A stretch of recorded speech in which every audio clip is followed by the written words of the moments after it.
Depuis quelques années dans le monde de la moto, l'empire du milieu est de tous les côtés. T'aimes pas ma vanne? Et parmi toutes ces marques, basées essentiellement sur des rapports prix-équipement imbattables et aussi des mécaniques inspirées, voire parfois même empruntées, il y en a une qui se fait particulièrement remarquer, CF Moto. Et voici leur tout nouveau roadster, la 675 NK, qui est moderne, 3 cylindres et surtout 100% faite maison, ce qui me fait dire que pour moi c'est probablement l'offre la plus aboutie qu'on ait jamais eue en provenance de Chine. Alors la question du jour c'est, que vaut-elle face à la référence de la catégorie, la Hornet 750, et à son homologue 3 cylindres britannique?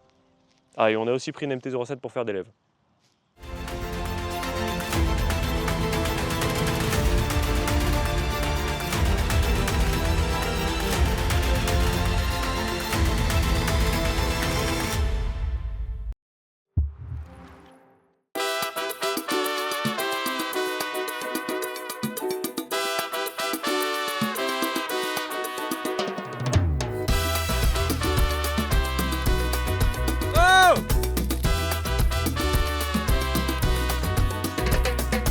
Dans les commentaires du dernier comparo, on a pu lire « Ouais, gna gna gna, Motojournal, il cautionne les Chinois, c'est des vendus !» Ou même « Ouais, gna gna gna, Motojournal, il discrimine les Chinoises, ils se sont fait acheter !» Ta gueule! Et oui, les constructeurs chinois font jaser et divisent. Sauf que pendant qu'on débat, la Chine, elle avance. Et vous savez quoi? Nos délibérations n'ont même pas commencé qu'une de leurs motos est déjà capable de mettre tout le monde d'accord.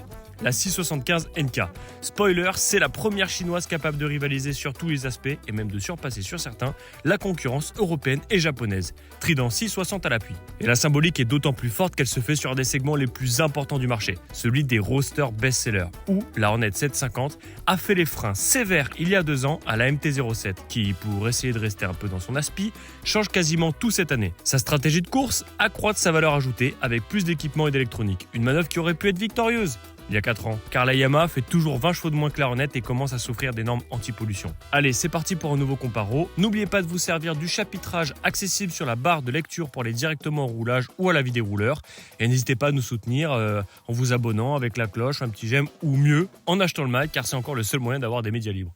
Allez, on commence par les 3 P de la 675 NK, une chinoise qui a le trident entre les dents. Oui, parce qu'en fait, c'est vraiment plus une concurrente de la Trident 660 que de la Street Triple. 6 499 €, c'est la moins chère. Alors ça, c'est son prix de lancement. 89 chevaux et 195 kg tout plein fait. Ensuite, la nouvelle, entre guillemets, Hornet 750, la première génération est sortie en 2023. Ils l'ont mise à jour avec un petit relifting pour la rendre un peu plus sexy, ou du moins pour lui donner un poil plus de personnalité, parce que c'est vrai qu'avant, elle en manquait un petit peu. Donc les 3 P, 7 990 €. 91 chevaux, c'est la plus puissante, et 192 kg tout plein fait. Ensuite, la nouvelle MT-07 qui en fait réagit à la Hornet 750, vu que maintenant elle a une partie cycle beaucoup plus affûtée. 7 999 €, toujours 73,6 chevaux et 183 kg tout plein fait. C'est la plus légère du comparo. Et ensuite, la Trident 660 2025 qui est exactement la même, mais plus équipée, plus techno et au même prix. Ça, c'est les bienfaits de l'arrivée de la menace chinoise. Les 3 P, 8 695 €, 81 chevaux.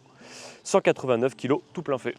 Petite précision avant qu'on aborde les détails, on a pesé les motos sur notre balance et elles sont toutes dans les clous, sauf la chinoise, avec 197,5 kg constatés contre 189 sur la fiche technique. Bon, on va mettre ça sur le dos de la nomenclature. Et tant qu'on est dans les données scientifiques, grosse surprise aussi au niveau de la consommation, avec 2 litres de plus sur la CF Moto que toutes les autres concurrentes. Alors, on sait que contrairement à l'auto, Euro 5+ autorise encore d'enrichir les moteurs, mais c'est quand même énorme comme différence. Bref, revenons-en à nos détails. Allez, on va commencer avec les détails de la CF Moto. Et évidemment, le premier, c'est ce nouveau 3 cylindres. Moi, j'ai pu rencontrer un des ingénieurs en charge du développement de la mécanique. Et il m'expliquait qu'en fait, il a beaucoup de points communs avec le bloc 450, leur bicylindre en ligne d'ailleurs. La cylindrée 675, c'est pas seulement pour faire référence à Triumph, c'est tout simplement parce qu'en fait, tu coupes le 450 en deux, tu le multiplies par 3, ça fait 675. Autre chose que la 450 et la 675 ont en commun, c'est la poignée de gaz par câble. D'ailleurs, c'est exactement les mêmes pièces. Ce qui me permet de dire au passage que les Chinois sont à peu près conscients du fait que pour le moment, les poignées de gaz ride-by-wire, ils savent pas trop faire. C'est le principal défaut des 800 NK et 800 MT. Et par contre, ça implique une chose, c'est que par exemple, on n'a pas de shifter à la descente et une électronique moins poussée. Allez, on prend le temps avec la chinoise pour d'autres détails. La partie cycle, on a un cadre périmétrique en acier. Par contre, c'est de l'aluminium pour le bras oscillant. Vous noterez quand même que l'amortisseur, et c'est le seul sur le comparo, est monté en prise directe, c'est-à-dire qu'il n'y a pas de basculeur, il n'y a pas de biellette, donc ça rend la suspension un peu moins progressive. À l'avant, on est sur une fourche Kayaba inversée et réglable, étrier à 4 pistons Rijuan. Et petit détail que moi j'aime bien, il y a une valve coudée. Et tant qu'on parle pression de pneus, regardez au tableau de bord, on a donc un indicateur de pression, mais aussi de température. Voilà. Moi je trouve que ce tableau de bord est quand même assez esthétique et réussi. Ensuite, les détails de la Hornet, la nouvelle star de la catégorie, donc bicylindre en ligne calée à 270 degrés, sauf que elle fait 20 chevaux de plus. Distribution Unicam, c'est-à-dire qu'il n'y a qu'un seul arbre à cam. Pour la partie cycle, on est sur quelque chose d'assez conventionnel. Donc on a un bras oscillant à section carrée, un cadre tubulaire en acier avec une boucle arrière soudée. Pour le train avant, on a une fourche Showa inversée. D'ailleurs, les settings ont été raffermis sur ce nouveau millésime. Des étriers radio, 4 pistons, Nissin et pas de valve coudée. Passons maintenant à la MT-07 qui finalement change pas mal, notamment au niveau de la partie cycle. C'est un petit peu une évolution façon SP. On a donc un bras oscillant et un cadre qui ont été rigidifié, et à l'avant on a une fourche inversée mais par contre qui n'est pas réglable et des étriers radio à 4 pistons.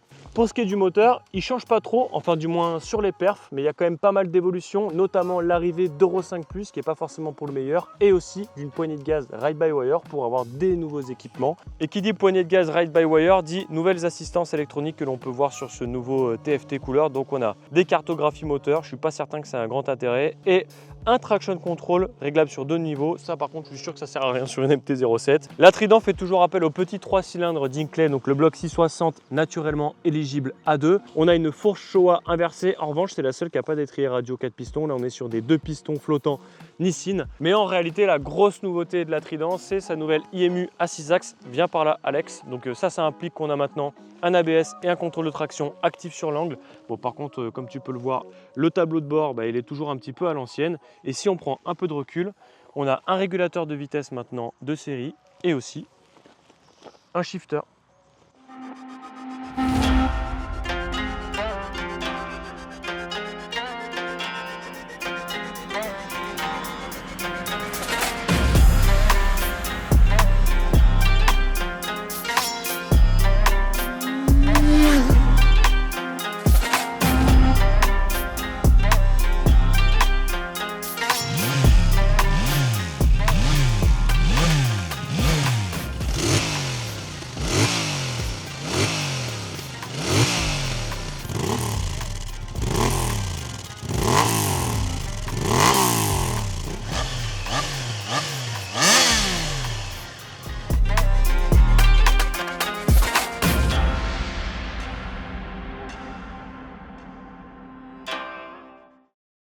Voici ce qu'il faut retenir après ces 3 jours de roulage. Primo, la CF Moto est carrément dans le coup. Deuxio, la MT-07 en a pris un petit à cause d'Euro 5 Plus. Et oui, l'homologation et la nouvelle poignée de gaz électronique ont lissé le comportement moteur de l'idole des jeunes, dont je fais partie. Et pour en prendre pleinement la mesure, on a quand même emprunté la MT-07 Euro 3 de notre Harpette et pu constater qu'effectivement, la différence de caractère entre l'ancien et le nouveau bloc CP2 est flagrante. Même si sur le papier, les valeurs de couple et de puissance n'ont quasiment pas changé depuis 10 ans. Alors certes, avec son nouveau châssis, la MT-07 n'est plus une saucisse. Mais de fait, elle a autant perdu en gras qu'en fun. C'était tellement rigolo de lui tasser l'amortisseur à chaque amorce de wheeling qu'elle parvenait d'ailleurs à faire facilement en 4 auparavant. Et seulement en 3 aujourd'hui avec un peu d'effort.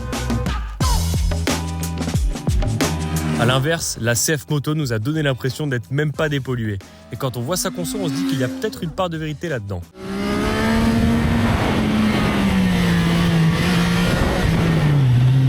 À haut régime, elle jappe, elle tire, elle déborde de caractère mécanique. Faire une moto puissante et coupleuse, c'est bien, mais tout le monde peut le faire. Alors que faire une moto performante et bourrée d'agréments, c'est mieux et c'est seulement l'apanage des grands constructeurs, dont fait maintenant indéniablement partie CF Moto. De leur côté, la Hornet et la Trident changent peu, et c'est tant mieux. La Honda est toujours la référence de ce segment selon moi. Facile, performante, joueuse, intuitive et extrêmement aboutie. La Trident est quant à elle toujours la touche charme de cette catégorie. Face à la horde de bicylindres, elle sait flatter l'œil et l'oreille. Notez que si sa bouille mignonne et son gabarit mini ne la prédestinent pas forcément aux bagarres, elle sait se faufiler sous les cordes pour asséner des uppercuts violents grâce à ses bas régimes vraiment punchy. En témoignent nos tests de reprise. En 4ème à 70, la Trident s'échappe instantanément. Notez tout de même que Mathieu qui est sur la Triomphe est vraiment léger, ce qui exacerbe les écarts. Derrière, la MT-07 suit en 2ème position grâce à son bicylindre coupleux, plus porté sur les bas régimes que celui de la Hornet 750, laquelle devance d'une longueur la CF Moto, dont le 3 cylindres est quant à lui résolument orienté vers les hauts régimes. Déjà, moi, j'aimerais saluer le fait que ils l'ont entièrement mise à jour cette moto. Ils ont fait beaucoup de changements, partie cycle, équipement, et le prix n'a pas augmenté. Ce qui est pas mal aussi, c'est... Après, on retrouve toujours cet esprit de bicylindre assez souple, assez doux, Je trouve que le moteur a toujours autant de coffre. avec de l'agrément, Il ressort vraiment bien des virages. même s'il a perdu un poil par rapport à la génération précédente. presque un peu asséché, je trouve, tu vois. Et là, c'est plus lisse. Alors la MT-07 a un peu changé de personnalité, on va dire. Elle est évidemment plus rigoureuse, beaucoup plus précise. Elle est hyper facile. Une moto assez légère et en ville, c'est plutôt rassurant comme moto. Elle est devenue incisible, la MT-07. J'aurais jamais cru dire ça un jour. Ce qui est bien aussi, c'est la tenue de route de la moto. Précision sur route lisse. N'arrêtez pas de dire elle est trop souple, maintenant elle est dure. En fait, avant, ils avaient une moto qui était souple, mais qui restait saine. Et maintenant, ils ont une moto qui est très rigide, très ferme, et qui peut presque paraître piégeuse sur les routes les plus bosselées et à l'attaque. Le confort de la moto, il est vachement dégradé, je trouve, avec ses suspensions beaucoup plus raides, quoi. Enfin, la selle est pas dingue, déjà. Si je peux me permettre, un vrai bout de bois ce machin, un vrai bout de bois. Merci, colonel. Les ingénieurs japonais vont être en PLS. Ça fait 10 piges qu'on dit qu'elle est trop souple, c'est un saucisson. Elle est trop dure, elle est trop ferme. Au niveau du freinage, tout a changé aussi sur la nouvelle MT. Comme ça freine, c'est ouf. C'est un poil trop réactif. Il y a vraiment de l'attaque directe. Moi, j'aime bien les tout nouveaux Komodo, je les trouve vraiment top. Ah si, j'aime bien le tableau de bord, là, le nouveau tableau de bord est sympa. Toutes les commandes de la MT, c'est précis, c'est facile, c'est doux. Pour les débutants, c'est parfait. Ce que j'aime beaucoup sur la Hornet, c'est son moteur, hein. Mais c'est un moteur qui craque bien et j'ai pas choisi ce mot-là par hasard. Il est vraiment assez rageur, il prend vite ses tours. Le moteur qui est assez rond, même si c'est un bicylindre. C'est dommage, il n'y a pas de shifter de série sur la Hornet. Mais en revanche, la boîte, Abrège. elle aussi assez précise. La suite. C'est rapide, on n'a pas de problème, on peut passer les rapports à la volée.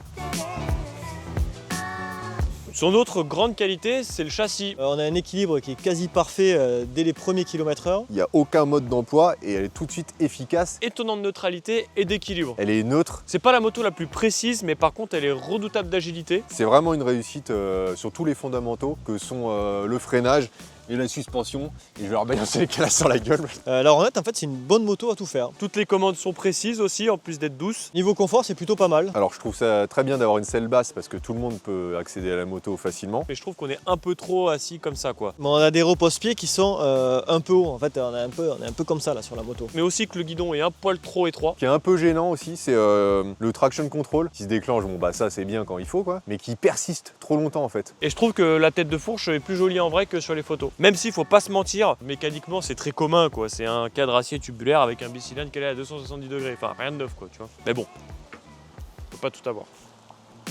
Un Mika. Et le moteur, franchement, regarde, c'est nickel, il est propre. Oui, on s'en fout. Il y a rien qui dépasse. Non, mais- il y a rien qui dépasse, il dégage. Franchement, moi, c'est la première fois que sur une chinoise, je prends du plaisir en fait. Ça rappelle des moteurs anciens en fait, et c'est vraiment très chouette. C'est pas puissant, c'est comme les autres, mais en termes d'agrément, de petites rugosités comme ça, ce moteur, franchement, vraiment très sympa. Mais très, hein. T'en restes un peu là. Il y a des sonorités différentes à bas régime, à haut régime, ça chante. Il y a un petit coup de pétard à chaque passage de shifter, ça c'est cool. La boîte, elle est vraiment très précise, C'est aussi un moteur qui vibre très peu elle est rapide. et qui en plus est très souple, très doux, hyper onctueux. Il y a un truc que j'aime pas trop quand même, cette poignée de gaz. Ça manque un poil de garde. Pas forcément d'à-coup, c'est plus, on a vraiment du gaz direct quoi. C'est quand même un moteur qui manque un peu de vivacité, quoi. Il a pas une niaque non plus. Je suis un peu d'accord avec toi, tu vois, il faut un peu lui tirer dans la gueule. Voilà. En bas, il n'y a pas grand chose quand même. Et d'une manière générale, c'est une moto qui est extrêmement douce. Alors c'est une position par rapport aux autres qui est plus sur l'avant, Ce qui, je pense, contribue d'ailleurs à son comportement dynamique qui est quand même assez précis. mais il reste vachement neutre en fait, elle est pas difficile à manœuvrer. À l'attaque, je trouve que ça manque un peu de frein moteur. Le freinage à l'avant, je trouve qu'il n'y a rien à redire. Les suspensions dans l'ensemble sont assez homogènes. Il n'y a pas de défaut majeur, quoi. On les met pas vraiment en difficulté, à part quand on attaque comme un salaud, là, comme certains font. Quand tu sors la grosse arsouille, ce sera pas la meilleure. Non, il n'y a pas arsouille, il y a arsouille. Il y a soit t'attaques pas.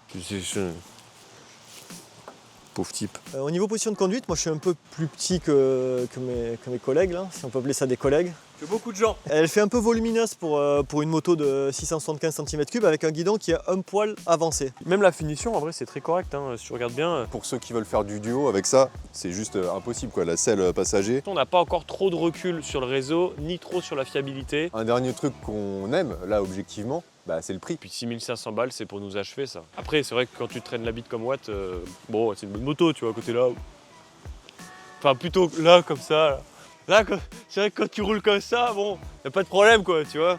Alors ma petite Trident, sa première qualité à cette moto, c'est qu'elle est mignonne.